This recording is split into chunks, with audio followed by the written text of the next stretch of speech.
আমি ক্লাসরুমে গেলাম। এক্সামে আসছে অনেক হার্ড কোশ্চেন যে কত সালে পলাশী যুদ্ধ শুরু হয়। আমি এটা পারতাছি না। আমার পাশে থাকা বন্ধু কবিরে বলতেছি, তুই শুধু সালটা বল, বাকি যুদ্ধ আমি চালাইতেছি। তো বন্ধু তো হারামি, বলে নাই কিছু। স্যার আমার সাথে কিছু তো একটা লিখতে হইব। আমি লিখে দিছি, মৃত মানুষকে কি কখনো কথা বলতে দেখেছেন?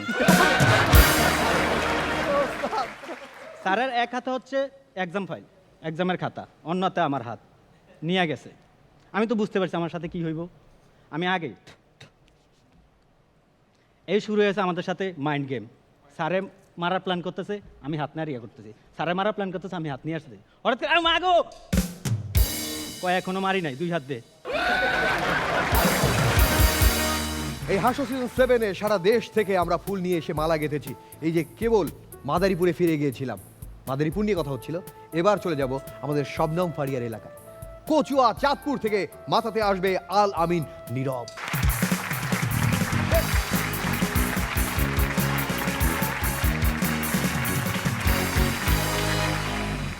হ্যালো মেন্টরস, আসসালামু আলাইকুম জাজেস। আচ্ছা, আমরা সবাই তো স্কুল লাইফটাকে মিস করি, রাইট? হ্যাঁ, মানে এখন খুব করি, তখন তো স্কুল ফালাইতাম। আর তখন আমরা স্কুল ফালায় কমন একটা করতাম যে আমরা বাসায় একটা মুরব্বি মাইরে ফেলতাম। আমি তো আমার ফ্যামিলি মুরব্বি এমনভাবে মারছি, আমার ফ্যামিলিতে মুরব্বি বলতে কেউ ছিল না। আমার স্যার বলতেছে, নীরব তোর তো এখন ফ্যামিলিতে মুরব্বি বলতে কেউ নাই, তো তুই এখন স্কুলে আসস নাই কেন? আমি বলি, স্যার যার ফ্যামিলিতে আপন বলতে কেউ নাই তার আবার স্কুল কি? এই ভুয়া মার্ডার করতে করতে আমি একদিন ঝামেলা পাইসা যাই। একদিন আমি, আমার নানু, আমার মা যাচ্ছি, হঠাৎ করে স্যার বলতেছে, কিরে নীরব এটা কে? তুই না বলছো তোর নানি নাই? আমি, স্যার এটা আমার নানার সেকেন্ড ওয়াইফ। ঝামেলা আপাতত শেষ হয়েছে, বাট আমার নানু আমার মা বলতেছে, আচ্ছা এই সেকেন্ড ওয়াইফ মানে কি? আমি বলছি, সেকেন্ড ওয়াইফ বাংলা অর্থ হচ্ছে নানু। ওকে, কিন্তু ঝামেলা আরও বাইরে গেছে। একদিন আমার নানু আমার স্যারের সাথে দেখা হয়েছে। আমার নানু বলতেছে, স্যার আপনি আমার চিনছেন? না চিনি না, আপনি কে? আমি তো নীরবের সেকেন্ড ওয়াইফ।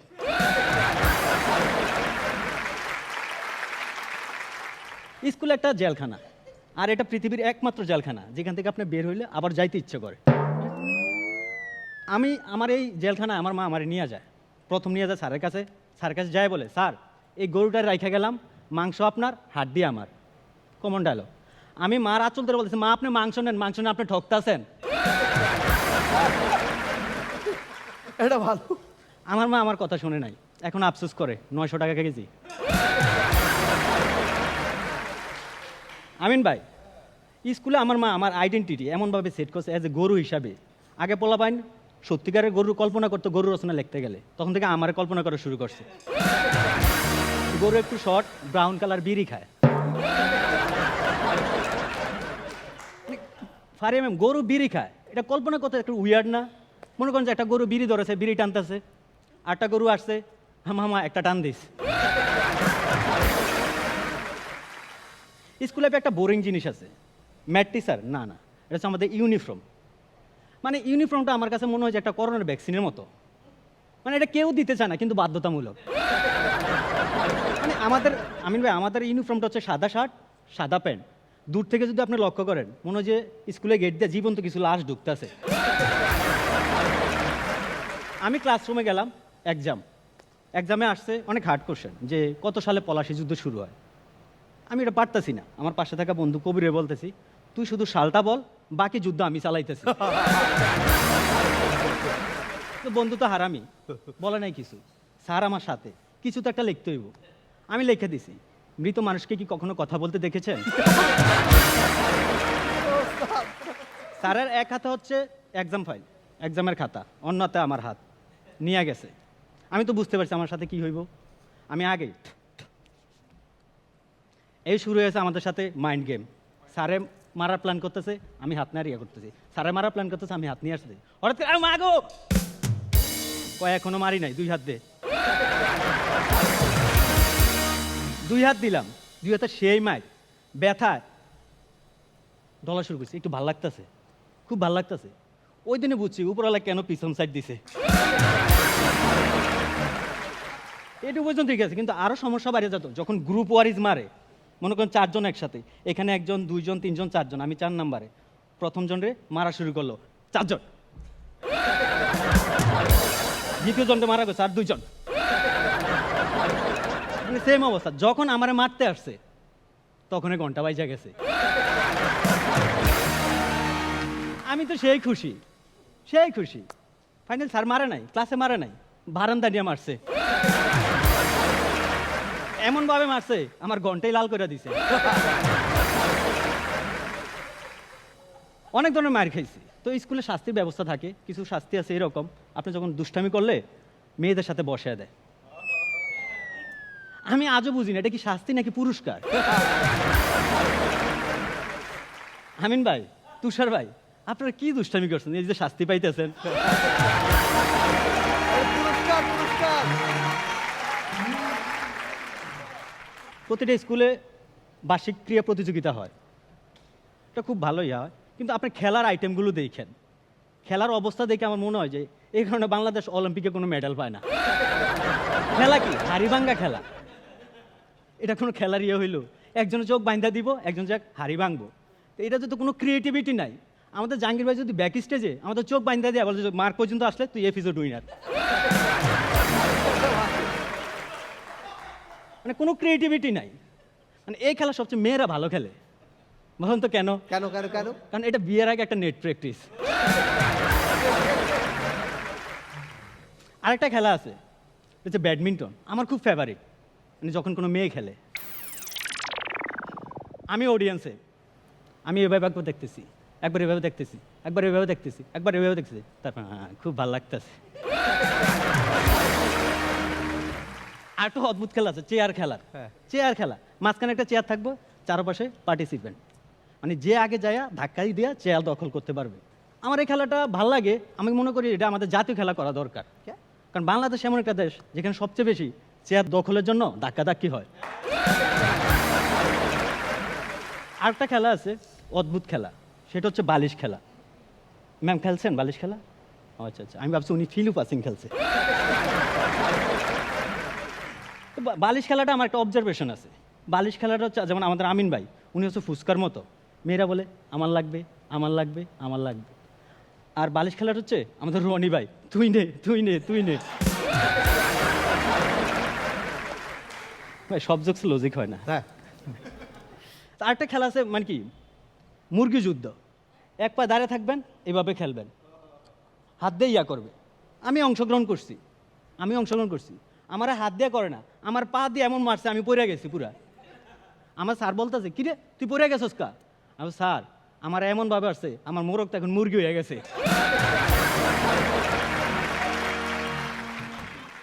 আমি ক্রিয়া প্রতিযোগিতার কথা বলছি, এবার বার্ষিক পরীক্ষার কথা বলি। বার্ষিক পরীক্ষা, ওহ বার্ষিক পরীক্ষা কী টেনশন, পড়াশোনা, মানে হার্ড ওয়ার্কিং। আমার না, যারা ভালো ছাত্র হার্ড ওয়ার্কিং। আমার পরীক্ষা শুরু হয়েছে, আমি জ্যামিতি বক্স নিয়ে গেছি, ক্যালকুলেটর নিয়ে গেছি। স্যার বলতেছে ক্যালকুলেটর অ্যালাউড না। আমি স্যার কী বলে ক্যালকুলেটর অ্যালাউড না কেন? এটা ক্যালকুলেটর কেন আবিষ্কার করা হয়েছে? আর আমি আজকে ইসলাম শিক্ষা পরীক্ষা। তুমি পরীক্ষার হলে যাই দেখছি, আমি প্রশ্ন পাইয়া আমি সেই খুশি, সব কমন। আমার ভিতরে একটা টপারওয়ালা ভাব চলে আসছে, আমি সব পারি। পিছন থেকে আমার বন্ধু কবির বলতেছে 4 নং প্রশ্নের উত্তরটা বল। যত টপারওয়ালা ভাব আসুক, বন্ধু তো আমি বলছি ম্যাডাম আমার ডিস্টার্ব করতেছে। টপারওয়ালা ভাব গেছি তো, টপারওয়ালাদের কাছে পরীক্ষা শেষে সবাই আসে যে ভুল দিছি না সঠিক দিছি। তখন যাই দেখলাম সবাই আমার কাছে আসছে, সবগুলো ভুল উত্তর দিয়ে আসছে। তাদের প্রতি আমার মায়া লাগছে যে তোরা বাপ মা টাকা কীভাবে নষ্ট করতেছস, খুব মায়া লাগছে। দেন পরীক্ষা যেদিন রেজাল্ট দিবে সবারই ডাকছে, গার্ডিয়ান ডাকছে, আমাদেরকে ডাকছে, গার্ডিয়ানরা এক সাইডে রাখছে, আমাদেরকে এক সাইডে রাখছে। রাখার পর ঘোষণা দিছে, বলতেছে যে একমাত্র আলামিন ছাড়া, আমার তো কনফিডেন্স, আলামিন ছাড়া সবাই ফাঁস। প্রিন্সিপাল আসছে, আয়সা বলতেছে এই ক্লাসে সবাই পাস করছে, একটা ছেলে ফেল করছে, এই ছেলেটা কে? আমি তো লজ্জা যাই না, আমি তো স্যার আমার তো চিনি না, আমি উঠবো না। কবির বলতেছে স্যার ওই যে আলামিনে। কবির বলতেছে আমার ডাইকা নিল, ডাইকা নিয়ে বলতেছে যে এর গার্ডিয়ানকে। এখন আমার মা লজ্জা উঠতেছে না, আমি দেখে দিছি ওইটা আমার মা। স্যার বলতেছে কি আপনার ছেলেকে আপনি শাসন করেন না, ও পড়াশোনা কেন করে না? ও স্যার দেখেন আমি তো আমার ছেলেকে শাসন করি, ও পড়ে, খুব পড়ছে, কিন্তু পরীক্ষার সময় ওর সেকেন্ড ওয়াইফ মারা গেছে।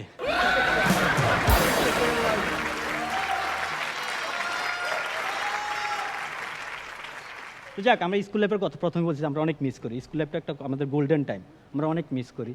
তো স্কুল লাইফে আসলে একটা কথাই বলি, স্কুল লাইফে আমরা, আমাদের রায়হান রাফি একটা সিঙ্গার আছে, ওর গানের দুইটা অংশ আমি বলি, ঠিক আছে?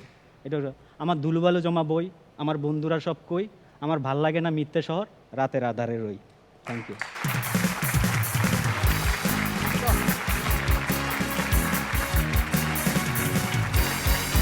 দারুণ। আমি আমার স্কুল জীবনকে মিস করছিলাম, কিন্তু আমার একটু ব্যতিক্রম এই ওনার গার্ডিয়ানের চেয়ে। আমার বাবা কখনো এই স্যারকে যে বলেনি যে এই ছেলেকে মারবেন, মাংস আপনার, হাড্ডি আমার। আমার বাবা খুব ভালো ছিল, আমাকে স্কুলে নিয়ে গেল এবং বললো যে আমার ছেলে একটু দুষ্টুমি আছে, ও পড়াশোনা করে না, যে ও যদি কোনো বেয়াদবি করে এর পাশের ডারে মারেন, ভয়ে ও ঠিক হয়ে যাবে। ওকে, কেমন লাগলো? শুরুতে আমিন খান বলবেন। আলামিন, টু গুড, অনেক সুন্দর ছিল জোকসগুলো। আসলে সত্যি তোমার আজকের পারফরমেন্স আমাদেরকে স্কুল লাইফে ফিরিয়ে দিয়ে গেছে।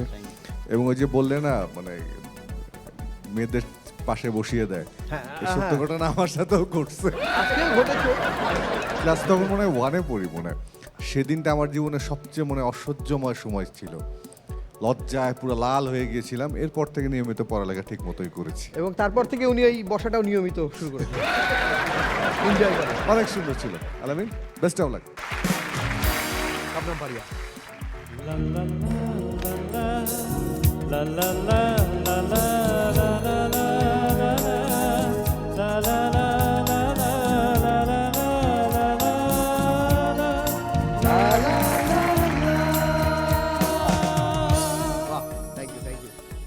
মানে আমি চাই সবাই ভালো করুক, কিন্তু যখন ও বলে ফেলে না ফারিয়াপুর এলাকা থেকে, তখন একটু আমার টেনশন শুরু হয়ে যায়। হায় হায়, আমার নাম চলে আসছো, কি করে। খুব ভালো ছিল, খুব ভালো ছিল। আপনার স্কুল কলেজ কোথায়, কোন কলেজ? আমি না অনেকগুলো স্কুলে পড়েছি, কারণ আমার বাবা তো সরকারি চাকরি করতো, এক এক সময় এক এক স্কুলে পড়েছি, কিন্তু আমার কলেজ ছিল চিটং ক্যান্টনমেন্ট পাবলিক কলেজ। আচ্ছা, এই মানে স্কুল 7-8টা, অনেক। আচ্ছা, এই যে আমরা কিন্তু স্কুল লাইফ, কলেজ একটাই। ওকে, স্কুল লাইফ মিস করি। স্কুলের এই যে ব্যাথ ট্যাথ বললো, আমরা যে এগুলো এখন তো উঠে গেছে, এগুলো কি ওরা মিস, মানে? না, আমার স্কুল লাইফ আসলে একটু অস্বাভাবিক ছিল, কারণ এত পোস্টিং হতো সব জায়গায়। আসলে আমি যে কারিকুলামে পড়তাম এটা ছিল না, সেই জন্য আমি সবসময় স্কুলে ক্লাসও করতে পারতাম না। কিন্তু আমাকে কোনো একটা স্কুলে ভর্তি করানো হতো, আমি পরীক্ষা দিতাম, বাসায় টিচার এসে পড়াতো, ম্যাক্সিমাম টাইম এরকম ছিল। ওকে, তুষার ভাইয়ের স্মৃতি মনে পড়লো কিনা একটু জানতে। হ্যাঁ, অনেক কিছুই মনে পড়ছিল, অনেক স্মৃতি। তবে ওর ব্যাপারে যেটা বলে, আমার কাছে যেটা মনে হচ্ছিল যে মালা গাছে না, মালা গেছে তো আবার শেষ মাথায় গিয়ে এসে একটা গেড়ু দেয়। হ্যাঁ, তো ওই দেখ সুন্দর সবগুলো গেল, শুরুটা হলো কি, এবং মৃত্যু নিয়ে যে একটা হাসির কিছু হতে পারে, সেকেন্ড ওয়াইফ মারা গেছে, শেষ হইলো কিন্তু ওই জায়গাটায় সেকেন্ড ওয়াইফ নিয়ে। অসম্ভব ভালো ছিল, অসাধারণ ছিল। ওকে, এবার বলবেন। আচ্ছা, আপনি বলার আগে বলতে চাই, আমরা যখন স্কুল লাইফে ফিরে গেছি, আপনি তো স্কুল কলেজ লাইফ, এটা মনে পড়ে আপনার? নিশ্চয়ই মনে পড়ছে, ইস কত ছেলে আমার পিছনে ঘুরতো, এটাই মনে পড়ছে। স্কুল লাইফে কি কেউ ঘুরতো এরকমটা তো আমার কলেজে, স্কুল কলেজ মনে নাই। স্কুলে গাছে চড়া, সাঁতার কাটা, আর একটা হুজুর ছিলেন। আচ্ছা, মানে আগে তো ইসলামিক ক্লাসটা হুজুর নিতেন, ওনার সবচেয়ে অপছন্দের স্টুডেন্ট আমি ছিলাম। আচ্ছা, হ্যাঁ, তার কারণ হচ্ছে যে আমি ছোটবেলায় নাচ গানের সাথে জড়িত ছিলাম। কথার আগেই ও আর কি পড়বে, আচ্ছা, ও তো নাচ গানই করে শুধু। আর ওনার ক্লাস কি করে ফাঁকি দিতে হয়, পালায় যেতে হয়, আর ওই যে বেতের বাড়ির হাত পাতা, এগুলো আমার খুব মনে পড়ে গেল। কিন্তু পারফরমেন্সের দিক থেকে আমি বলবো ও খুব ভালো করেছে, এবং সবচেয়ে বড় কথা, একটা ইস্যুকে সে টেনে নিয়ে গেছে। জি। এবং যেটা তুষার বলল যে এন্ডে এসে তার যে নানি, সেই সেকেন্ড ওয়াইফ মারা গেছে, একটা সিরিয়াস ব্যাপার, হ্যাঁ। কিন্তু সে কমেডি করে ওটাকে শেষ করেছে। খুব ভালো। যেমন ভালো আপনিও করেছিলেন। সিনেমার নাম 403-এর ঘর। প্রথমে নাম শুনে বা সিনেমা দেখে ভেবেছিলাম মনে হয় এটা বহু বিবাহকে মনে হয় প্রমোট পরে উনি দারুণভাবে বুঝিয়েছেন যে আসলে এটা যে কী কী প্রবলেম, সামাজিক প্রবলেম, বাকি সেই প্রবলেমটুকুকে তিনি তুলে ধরেছেন। সো একটা জোরে হাত তালি আপনার। অনেক অনেক ধন্যবাদ আপনাকে, থ্যাংক ইউ।